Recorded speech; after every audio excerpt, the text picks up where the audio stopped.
This is a video for you if you want to improve as a couple in Padel or if you're going to play with a new partner. This is a list of agreements that you need to make with your partner to become the best couple on the court. Hello and welcome everybody. Today we are in Noordwijk in Vinkenveld and we're going to start right now. Oké. Ah, lekker boelie! And we have sales on justpadel.com. I like it. You like it? Good match. What I find very useful to start the match, to have like this starting focus, is who's the worst player on the court that you play against. So is it the player on the right or is it the player on the left? So in the beginning, if you're going to play together, try to focus on one of the players because that gives you this focus to start well on the court. So if you're somebody that doesn't really start well, this could be something that you or your partner, because maybe your partner is a very slow starter, then you can help him to get more focus on the court. Warm up and just say, okay, how is your guy playing? Is he good? Does he play fast? Is he playing slow? How are his bandejas? How is his smash? And then you can kind of make a game plan and you can decide, okay, well listen, my guy cannot play paddle. We should kill that guy, the player on the right side. And then you're just going to focus, in the beginning at least, on that player. So you start well, even though it might be the wrong tactic, you are ready and your partner is as well. Who takes the center? This might be one of the most important things that you have to discuss with your new partner. Who's going to take the center? You might have not the rules that I coach to my students, but you need to know who's going to take the shots in the center because you're going to struggle. If I see that you're going to struggle, I'm going to play all the balls in the center, so I'm going to win more points. So what I normally prefer, this is in a lot of our videos, if I'm playing on the right side, the ball is coming from the right side, I am going to take the ball in the middle. If I'm playing on the left side and the ball is coming from the left side, I'm going to take the ball in the center. So it is not what everybody thinks. High backhand volley should go first because it would be better to have a forehand in the middle, but the cross court should take the center in my opinion because you want to focus on cross courts. Because if the ball is coming, if I'm playing on the left side and the ball is coming from the left side, I want to continue finishing that guy out. If that player is worse, then my partner might take the middle more. So it depends on the quality of your opponents, but you need to make an arrangement who takes the center. So even though you might not follow what I say, which if you don't, you're completely stupid. But if you don't want to obey the Sven rules, then at least agree with your partner that high backhand volley goes first. 3, how do you feel? Well, what I like after the warm-up is that I ask my partner like, hey, how are you feeling? Do you feel that you hit the ball well today? Do you feel a little bit tense? Because then I know if I can help him, yes or not, or her, of course. So this is not maybe for a new partner, but you need to get to a level with the partner that you have now to express your feelings to your partner. Because then you can know if you can help him. If your partner is nervous, I can say, well, listen, play on that guy, so I can help you a little bit more in the center of court because I feel kind of good. I feel great, to be honest. I've never been any better. Yeah, just how my regular feeling is. So you need to know, how do you feel? Soft or hard? You need to know if before you play, if you are playing against somebody that likes to play with power or if you play with somebody that likes to play slow. You need to be able to switch gears. So what I mean by that is that a lot of people, they play a match in one gear. So they might be playing in 5 all the time, as fast as possible. Or, oh yes, when I have a 6th gear in my car, you know, I can play on gear 6. I know. Perfect, but I drive an automatic car, so it doesn't make any sense then.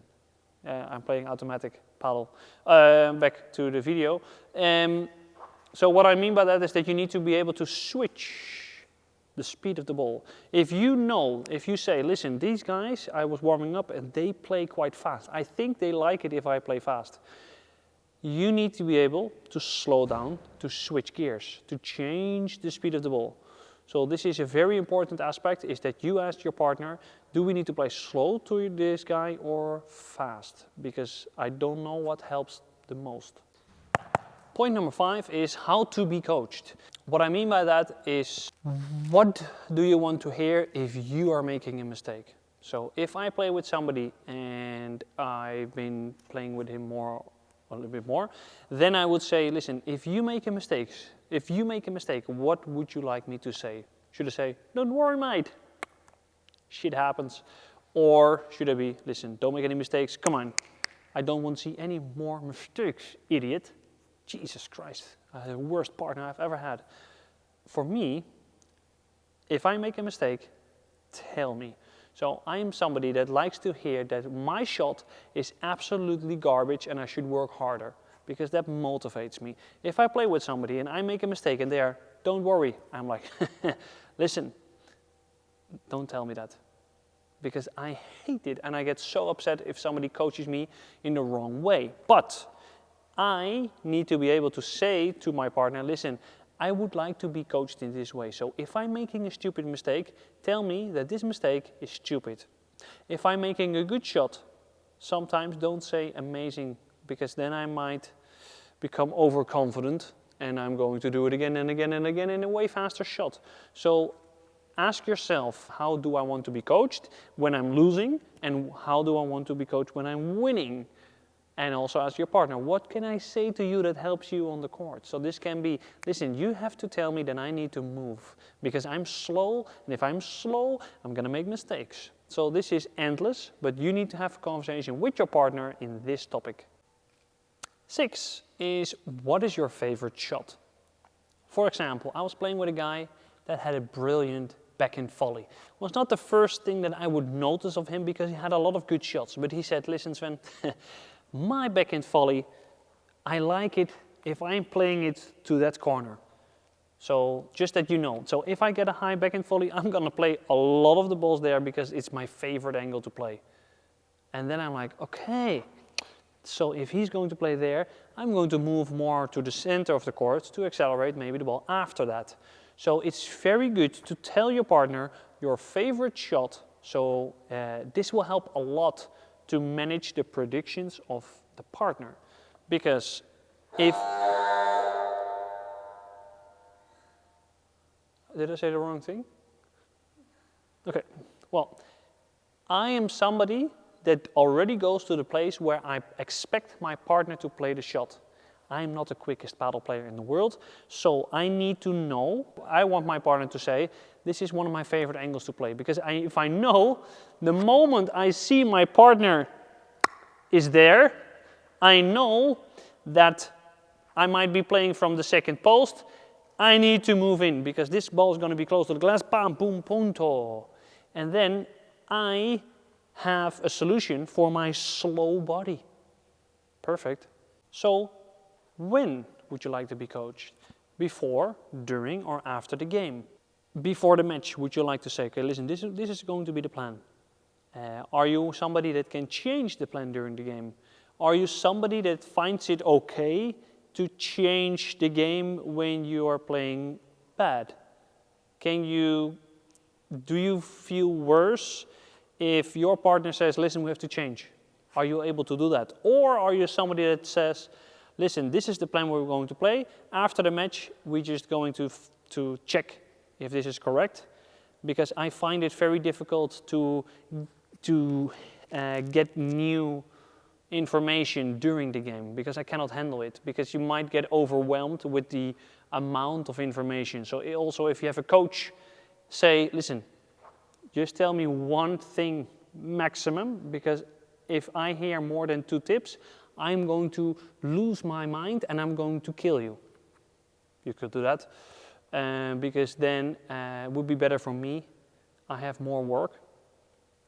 It is quite important that you and your partner discuss when you want to be coached and if it's okay. Because if maybe I am somebody that really wants to talk during the match, but my partner is not. My partner doesn't want to talk during the match. So then we need to to find a solution to get the best possible level, because maybe my partner has to listen a little bit more to me, or I need to shut up a little bit more. And then we can try to find the best possible team, because that's basically what you want. Punto ocho, plan or intuition. This is for me the most complicated thing in Padel. I am somebody that is a dictator in tactics. If you don't do what I say, I'm going to lose my mind, because I need to know the plan. I need to be able, even though it's a wrong plan, I need to know what we're doing on the court. I need to know where I'm positioned. I need to know where I have to play. I have to know where my partner is going to play, so I can know what can I do. But I know some people, they don't want to plan. They want to do, drop shot, drop shot out of the door, backhand. Oh, maybe I'm just going to play more gun shows. And they figure it out last second. People that play on the intuition.